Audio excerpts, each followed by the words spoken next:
See, there are so many inspiring stories in this film. I don't want to reveal what budget we did it, but it's incredibly controlled. And we were able to, pull off this movie because we worked as a team. And మేము ఇండస్ట్రీలో first వచ్చినప్పుడు ఏంటంటే environment working environment is completely different. అక్కడ long history ఉందంటే we used to work as a family. ఇప్పుడు I don't know that kind of environment exists anymore. It became more formal. మళ్ళీ ఈ cinema చేసేటప్పుడు I felt like I got the feeling of that environment. ఒక family లాగా ఒక team లాగా కలిసి పనిచేయడం. And whenever we work like that, results completely different ఉంటాయి. స్క్రీన్ మీద కనపడే రిజల్ట్స్ ఎప్పుడు I felt that conviction ఏంటి, ఆ ఎమోషన్ ఏంటి, ఆ ఇన్వాల్వ్మెంట్ అంతా స్క్రీన్ మీద రిఫ్లెక్ట్ అవుతుంది. Completely fully believe in it. And I love that kind of environment. So we came as a team together and we plan to continue making movies like this. So bless us and watch the movie. Thank you very much. అలాగే మిమ్మల్ని అందరినీ కోరుకుంటున్నానండి. తప్పకుండా చేస్తాం మా అమ్మ, definitely. చాలా కష్టపడ్డారు మా కోసం. ఈ చిన్న బడ్జెట్ సినిమా అయినా సరే ఫ్రమ్ ద బిగినింగ్ నాకు సపోర్ట్ చేసి జనంలోకి వెళ్ళేలాగా మీ ద్వారా చాలా ప్రయత్నం చేస్తున్నారు. ఇప్పుడు కూడా మీ సపోర్ట్ని నేను రిక్వెస్ట్ చేస్తూ అడుగుతున్నాను. ఈ సినిమాని థియేటర్ వరకు తీసుకెళ్ళండి, మీరు పుష్ చేయండి సినిమాని. డెఫినెట్గా ఆడియన్స్కి తెలుస్తుంది. Thank you so much sir. ఇలాంటి దర్శకులకి చాలా స్వార్థం ఉంటుంది. తర్వాత మీరు వన్ ఆఫ్ ద ప్రొడ్యూసర్ కూడా. అటువంటిది వేరే వాళ్ళ మీద డబ్బులు పెట్టలేదు, వేరే వాళ్ళని హీరోగా చూపించలేదు. మన ఇంట్లోనే హీరో ఉన్నాడు కదా, వాళ్ళని హీరోగా పెట్టి చూపిస్తే బాగుంటుంది. ఆ స్వార్థం తీసుకున్నారా, లేకపోతే మీరు రాసుకున్న కథకి మీ బ్రదర్ సెట్ అయ్యాడా, లేకపోతే మీ వాడిని తీసుకోవడానికి రీజన్? యాక్చువల్గా నేను రాసిన కథకి ఏదైతే ఇందులో క్యారెక్టరైజేషన్ ఉందో దానికి తను యాక్ట్ చేయాల్సిన అవసరం ఉండదు. తన యాక్చువల్ నేచర్ ఏదైతే ఉంటుందో దాన్ని నేను రియల్గా చూశాను. ఫ్రమ్ మై చైల్డ్హుడ్ నేను మా బ్రదర్లో చూశాను. సో రసూల్ గారిని అడిగితే తిన్ని క్యాస్ట్ చేయొచ్చండి, మీకు ఏమనిపించింది స్క్రీన్ టెస్ట్ చేసిన తర్వాత అడిగితే you can go with him, definitely తను పర్ఫామ్ చేయగలరు అని అన్నారు. ఆ కాన్ఫిడెన్స్తోనే నేను తను తీసుకోవడం జరిగింది. రసూల్ సార్, సార్ కొత్త వాళ్ళంటే ఒక ఫ్యాషన్తో వస్తారు, అన్నీ ఒక సినిమాలో చూపించేయాలి, ఎక్కడెక్కడో చూస్తారు, చూసి అన్నీ చేసేయాలనిపిస్తారు. వాళ్ళ నాలెడ్జ్ ఒక రకంగా ఉపయోగపడుతుంది, ఒకసారి ఏమో చాదస్తంగా అనిపిస్తుంది. అన్నీ చూశారు, చాలా మందిని చూసానంటే ఎలా అనిపిస్తారు? క్లారిటీ ఉందా, లేకపోతే ఏదో చూసి ఒక హాలీవుడ్ మూవీస్ ఉంది అలా చేస్తే బాగుంటుంది ఒక అనిపిస్తూ ఉంటాను. మీకు ఎలా అనిపించింది సార్? మీరు పృథ్వీ గురించి అడుగుతున్నారు. ఈ సినిమా యాక్చువల్గా చేయటానికి మెయిన్ రీజన్ పృథ్వీ. బికాజ్ అతను మనిషిగా క్యారెక్టర్ ఏంటి, లేకపోతే అతను చేయాలనుకున్న తపన ఏంటి, వాట్ ఈస్ ఈ trying to show in terms of movies అనేది మేము అది బాగా డిస్కస్ చేసుకున్న తర్వాతే మనం ఈ మూవీ చేయాలని ఫిక్స్ అయ్యాం. And Prithvi has got all those things. He's got the ability to form a story, trying to put it on screen. About music lo manchi taste unnaru director. These are very good characters. On the top of it, he is a very good human being. ఇప్పుడు ఎవరైనా సరే వాళ్ళ character అనేది screen మీద reflect అవుతుంది చాలా మటుకు. So మేము చెప్పాలనుకున్న స్టోరీ ఏంటి, మేము చెప్పాలనుకున్న తీయాలనుకున్న సినిమాస్ ఏంటి, అలాంటి సెన్సిబిలిటీ ఇస్ వెరీ ఇంపార్టెంట్. అంటే ఇప్పుడు నేను ట్రెండ్గా చూసేది ఏంటంటే so much negativity has built up. Violence ఏంటి, లేకపోతే కంటెంట్లో ఉన్న నెగిటివిటీ ఏంటి, హారర్ మూవీసే ట్రెండింగ్ లేకపోతే negative lots of things that are negative. అంటే ఒక పాజిటివిటీకి లేకపోతే మంచితనానికి లేకపోతే ఒక పాజిటివ్ మెసేజ్కి ఒక స్పేస్ అనేది ఉండాలనేది నా ఉద్దేశం. I'm not saying that all these other emotions should not be there, but ఈ పాజిటివిటీ కూడా స్పేస్ క్రియేట్ చేసుకున్న స్పేస్ని మనం ఎంకరేజ్ చేసి దాన్ని జనాల్లోకి పంపించడం అనేది కూడా it's a very important part of balancing the whole thing. Okay type content అనేది సినిమా థియేటర్లోకి వచ్చింది అనుకోండి, after some time first bore అయిపోవడం ఉంటుంది, దాని తర్వాత ఆ నెగిటివిటీ అనేది స్ప్రెడ్ అవుతుంది. It's an energy, it keep spreading and it starts reflecting in the society అనేది నా నమ్మకం. సో పాజిటివిటీని స్ప్రెడ్ చేయడానికి ఈవెన్ నేచర్ కూడా అది బయట పెట్టాలంటే మనలో ఉండాలి. So I thought as a human being very good. అది it's very important factor of being a good film maker and telling good stories. అంటే మేము మహానుభావులు అని చెప్పలేదు, we are just trying to put up negative message into the society back, put back the good feelings, nice emotions, sense of goodness. మనిషిలో ఉన్న positivity కూడా ఒక very important factor అనేది we want to put it out. So that is really for me. So I'm very happy working with it. Rasool garu, అంటే మీ intent ఏంటనేది క్లియర్గా చెప్పారు మీరు, బట్ కాకపోతే ఒక చిన్న సినిమాని మాట్లాడుతున్నాం. చిన్న సినిమా అని మాట్లాడినప్పుడే దానికి పెద్ద సమస్యలు ఉంటాయి అనమాట. అంటే రకరకాల సమస్యలు, అంటే ఒక బడ్జెట్ వైజ్ కావచ్చు, లేదంటే దాని జనాలు తీసుకెళ్ళడం కావచ్చు, జనాలు రిసీవ్ చేసుకునే విధానం కావచ్చు.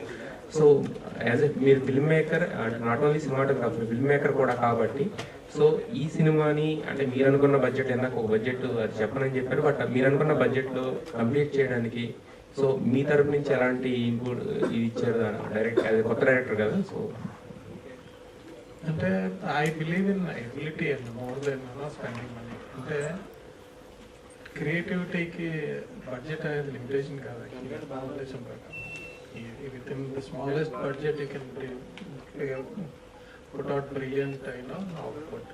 పెద్ద బడ్జెట్తో కూడా అద్భుతంగా చేయొచ్చు, చిన్న బడ్జెట్తో కూడా అద్భుతంగా చేయొచ్చు అని నా ఉద్దేశం. So this is our testing our limitation. మనకున్న ఎబిలిటీని, టాలెంట్ని డబ్బులతో కలవాలి, అది అవుట్పుట్ని కూడా డబ్బులతో కలవాలి. That is my believe. So budget అనేది లిమిటేషన్గాను లేకపోతే అది ఒక ఆబ్స్టికల్గా నేను ఎప్పుడు అనుకోను. సో మీరు అన్నట్టు జనాల్లో తీసుకెళ్ళడం, దాన్ని పాపులరైజ్ చేయడం అనేది ఒక different aspect of film making. First మనం ఫండమెంటల్స్ని హ్యాండిల్ చేస్తే, కంటెంట్ బాగుందా లేకపోతే దానికి అవుట్పుట్ బాగుందా అనే దాని మీద మనం కాన్సన్ట్రేట్ చేయగలిగితే ఇవన్నీ సెకండరీ ప్రాబ్లమ్స్ అవుతాయి.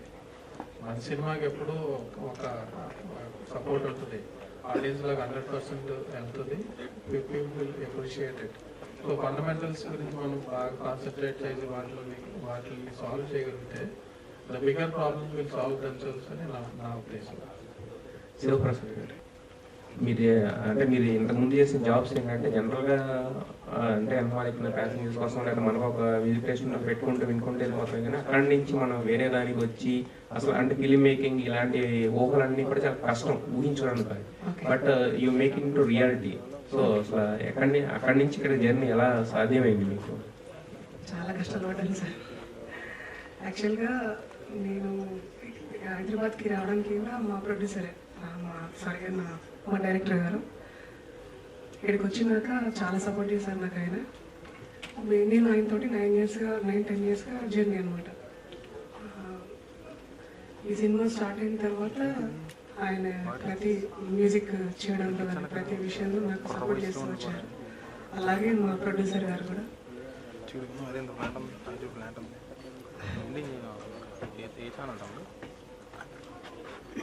అంటే మీ జర్నీ గురించి అడుగుతుందంటే అసలు మనకు జనరల్గా క్యాబ్ డ్రైవింగ్ అది అంటే మనం చేసుకుంటూ మన డైలీ వేజెస్ అది చూసుకుంటూ వెళ్ళిపోతుంది కదా, బట్ అసలు అంటే సినిమాల్లోకి రావాలని ఒక పరిచయం కానీ మీ జర్నీ ఎలా జరిగిందని నేను అడుగుతున్నాను. అంటే నాకు చిన్నప్పటి నుంచి మ్యూజిక్ డైరెక్టర్ కావాలని ఒక ఆశయం ఉండేదండి. నాకు వరంగల్లో మ్యూజిక్ టీచర్ ఉండేవారు ఆయన లింబిల్ అని. ఆయన ఒక మాట చెప్పేవాడు, వృత్తి ప్రవృత్తి రెండు ఉండాలి అని. నేను ఆటో నడుపుకుంటూ కానీ క్యాబ్ డ్రైవింగ్ చేసుకుంటూ కానీ నా కుటుంబాన్ని పోషించుకుంటూ నా లక్ష్యం వైపు అడుగులేశాను. అలా అక్కడి నుంచి నేర్చుకుంటూ హైదరాబాద్ దాకా వచ్చాను. హైదరాబాద్లో నాకు శివం రోడ్లో మాకు ఒక ఇన్స్టిట్యూట్ ఉండేది. అక్కడికి వెళ్ళి కీర్తి సార్ అని ఒక గురువు గారు ఉంటారు. ఆయన్ని కలిసిన స్టార్టింగ్ నుంచి నాకు మ్యూజిక్ మీద ఎక్కువ ఇంట్రెస్ట్ పెరిగి ఇంకా ఫర్దర్గా నేర్చుకోవడం, ఆ తర్వాత కంపోజింగ్ వైపు వెళ్ళడం, ఆయన ద్వారానే నాకు మా డైరెక్టర్ గారి కాంటాక్ట్ అవ్వడం అట్లా నాకు జరిగింది. డైరెక్టర్ గారు, క్యాప్షన్ అగాధమంత బాధ నుంచి ఆకాశమంత ప్రేమ పుడితే అనే ఒక క్యాప్షన్ ఉంది, చాలా డెప్త్ క్యాప్షన్ ఉంది. అంటే చూస్తే నిజంగా ఆర్య సినిమాలో ప్రేమ రెండు అక్షరాల మహాకావ్యం, రెండు కన్నీటి చుక్కల మహాసంద్రం, ఒక డెప్త్ ఉన్న క్యాప్షన్ గుర్తొచ్చింది. అసలు ఏంటి ఈ సినిమా లవ్ స్టోరీలు ఇప్పుడు చాలా వచ్చాయి కదా, మీరు ఎలాంటి అంటే ఏం కథ చెప్పబోతున్నారు, ఎలాంటి లవ్ స్టోరీ చూపించబోతున్నారు? ఇప్పుడు వచ్చేయన్నీ చాలా హార్డ్ హిట్టింగ్ లవ్ స్టోరీస్ అయితేనే కమర్షియల్గా వర్కౌట్ అవుతున్నాయి. రెగ్యులర్గా వచ్చే లవ్ స్టోరీస్ డెఫినెట్గా ఆడియన్స్కి ఇంకో ఆప్షన్ ఉంది. సో ఈ లవ్ స్టోరీ ఎలా ఉండబోతుంది? యాక్చువల్గా మనం each and every individual experience చేసే పెయిన్ అవ్వచ్చు, లోన్లీనెస్ అవ్వచ్చు, అది ఎక్స్ప్రెస్ చేయలేని విధంగా కొన్ని సిచ్యువేషన్స్ ఉంటాయి. అది కొన్ని మంత్స్ టుగెదర్ ఉండొచ్చు, ఇయర్స్ టుగెదర్ ఉండొచ్చు. అందులోంచి మనం ఒకరిని హేట్ చేయడం, లేదంటే తను ఇష్టం లేదు అని చెప్పడం ఇది ఉంటుంది. ఇప్పుడు మనం ఒక అమ్మాయిని ఇష్టపడినప్పుడు ఆ అమ్మాయి రిజెక్ట్ చేస్తే తనని ఎలా ఉంటుందంటే అంత సీన్ లేదు అనే తనని హేట్ చేయడం, తన రిజెక్షన్ తీసుకోలేకపోవడం, దీంట్లోంచి ఆ లవ్ చేసిన పర్సన్ క్యారెక్టర్ ఏంటనేది తెలుస్తుంది. మేము చెప్పాలనుకున్నది ఏంటంటే, ఒక రిజెక్షన్ ఉన్న ఒక పర్సన్ ఇగ్నోర్ చేసిన అందులోంచి కూడా ప్రేమే పుడుతుంది అనే పాజిటివ్, ఇందాక రసూల్ గారు చెప్పారు కదా, ఒక పాజిటివ్ ఎనర్జీ ఎలా ఉంటుంది, ఆ పెయిన్లోంచి కూడా ఆ పాజిటివ్ ఎనర్జీ ఎలా ఉంటుందని చెప్పాలని అగాధమంత బాధలోంచి ఆకాశమంత ప్రేమ పుడితే అనేది తీసుకున్నాను. ఇది 3 క్యారెక్టర్స్ ద్వారా చెప్పడం జరిగింది. ఇందులో వీణా అనే క్యారెక్టర్ నుంచి, విక్కీ అనే క్యారెక్టర్ నుంచి, అలాగే ప్రభు అనే క్యారెక్టర్ చేసిన ఆనంద్ గారి నుంచి 3 క్యారెక్టర్స్ని తీసుకుని చెప్పడం జరిగింది ఈ కంటెంట్ని. ఐ థింక్ ఈ కథ చెప్పడంలో సక్సెస్ అయ్యామని మేము ఫీల్ అవుతున్నాము స్ట్రాంగ్గా. I hope it will get succeed. Rasool garu, sir మీరు అంటే ఒక బ్యూటిఫుల్ సినిమాటోగ్రాఫర్, మనకు TFIలో ఉన్న one of the finest cinematographer మీరు. అంటే మీరు పెద్ద సినిమాలతో పాటు చిన్న సినిమాలు కూడా సపోర్ట్ చేస్తూ వస్తున్నారు. మీరు అది భగీరథ, ఒకరి కూడా సినిమాలు ఉన్నాయి. యాజ్ అ డైరెక్టర్ కూడా యు ఆర్ సక్సెస్ఫుల్. రీసెంట్గా ఏజెంట్ అనే సినిమా కూడా మీరు సినిమాటోగ్రఫీ చేశారు. ఇప్పుడు చూస్తే చిన్న సినిమా, మధ్యలో కోర్ట్ అనే సినిమా చేశారు రీసెంట్గా. అంటే అమరవాక్యం ప్రేమ, ఇలాంటి చిన్న సినిమాలు కూడా మీరు సపోర్ట్ చేయడం అంటే మీకు పెద్ద సినిమా ఆఫర్లు రాక ఇలా చేస్తున్నారు, లేకపోతే మీ వల్ల ఒక చిన్న సినిమాకి సపోర్ట్ చేస్తే మీ విజువల్స్ ఉపయోగపడతాయని మీరు సర్వైవల్ కోసం చేస్తున్నారా, లేకపోతే మీకు సరైన ఆపర్చునిటీస్ టాలీవుడ్లో రావట్లేవు అని అనుకో? Actually very good question. I always did రకరకాల రేంజల్ సినిమాలు ఎప్పుడు చేశాను. బట్ పెద్ద సినిమాలు చేయడం అనేది అంత రెగ్యులర్గా జరగట్లేదు. I don't know reasons are very I cannot explain. The way I work, నేను వర్క్ చేసే సిస్టమ్ ఏంటంటే, నేను ఒకరి దగ్గరికి వెళ్ళి ఈ సినిమా చేస్తాను, లేకపోతే మీ సినిమాలో నన్ను పెట్టుకోండి అనే ఇప్పుడు లేదు. That is I never did. So నాకు వచ్చిన ఆఫర్లని నేను యాక్సెప్ట్ చేసి వాటిని చేయడం అనేది జరుగుతుంది. So that is the main reason why I do films that I do. And కొన్నిసార్లు చిన్న సినిమాలు ఎక్కువ వస్తాయి, కొన్నిసార్లు పెద్ద సినిమాలు ఒకదాని వస్తాయి. It happens, it's not like design కానీ దాంట్లో ఒక ప్లాన్ కానీ లేదు. First thing, see, everybody works for survival. That's అంటే until and unless మీరు పెద్ద పెద్ద ఆస్తులను వెనకాల వేసుకొని, లేకపోతే ఐ బిలీవ్ హానెస్ట్గా కష్టపడి పని చేసే వాళ్ళకి ఎప్పుడు సర్వైవల్ అనేది ఒక ఇష్యూ అవుతుంది. sometimes I work for survival, sometimes I work for, the pleasure of making movies. That is always keeps on changing. And as a person, I have not accumulated, any mastery. So I work for this. For me, this is a profession that sustains me. So, దీనికి మీరు అడిగే question direct answer I only do films that I get offered and that is the reason maybe a trend of doing small budget films. అది మధ్యలో budget film కూడా చేశాను, ఇంకా release కాలేదు అవి. But I hope this answers your question.